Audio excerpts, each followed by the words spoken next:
Hey guys, so today we're given the problem, if theta is equal to 60 degrees and F is equal to 450 newtons, determine the magnitude of the resultant force and its direction, measured counterclockwise from the positive x-axis.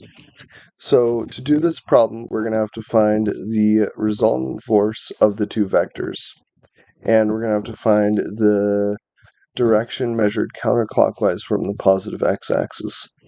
What we're going to find out is that in many of these statics problems, it's just a fancy word for finding theta. And it's going to be theta of the force resultant that we're given right here. So from the problem, we're given that theta is equal to 60 degrees of this force, and that F is equal to 450 newtons. Therefore, what we're going to have to do first to find the resultant force is we're going to have to create two vectors for both of these forces. So I'm going to start with creating a vector for that 700 Newton force.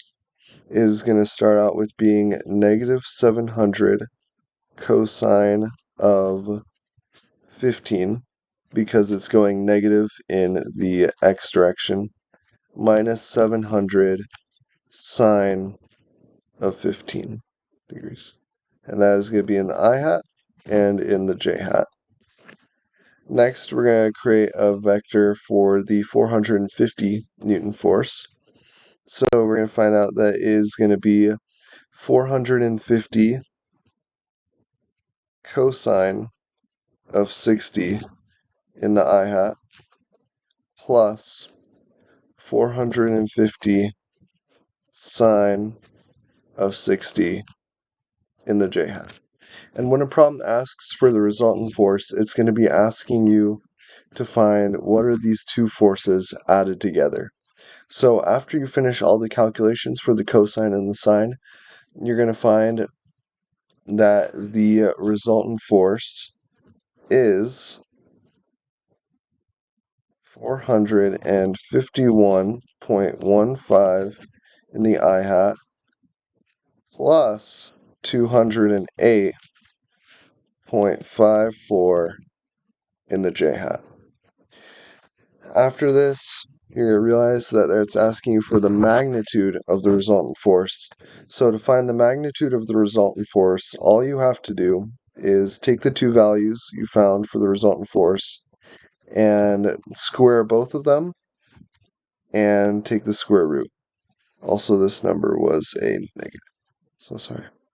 So it's going to be negative 451.15 squared plus 208.54 squared. After you run all the calculations for that, you're going to find that it's going to be 497 newtons. Now, all we'll have to do after we find the final answer for this force resultant is we need to find theta. And to find theta, it's really simple.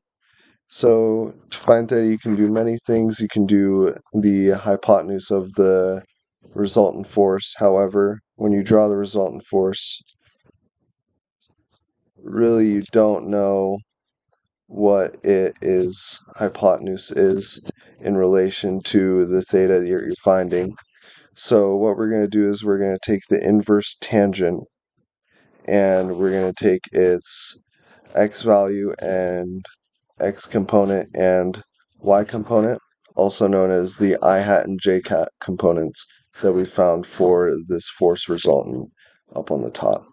So that is going to be 208.54 over 451.15, which is the j hat component over the I hat component, or the opposite over the adjacent. After you run all the calculations for that, you're going to find that it's going to be 155.2 degrees is theta, or the direction counterclockwise from the x-axis. Thank you, and have a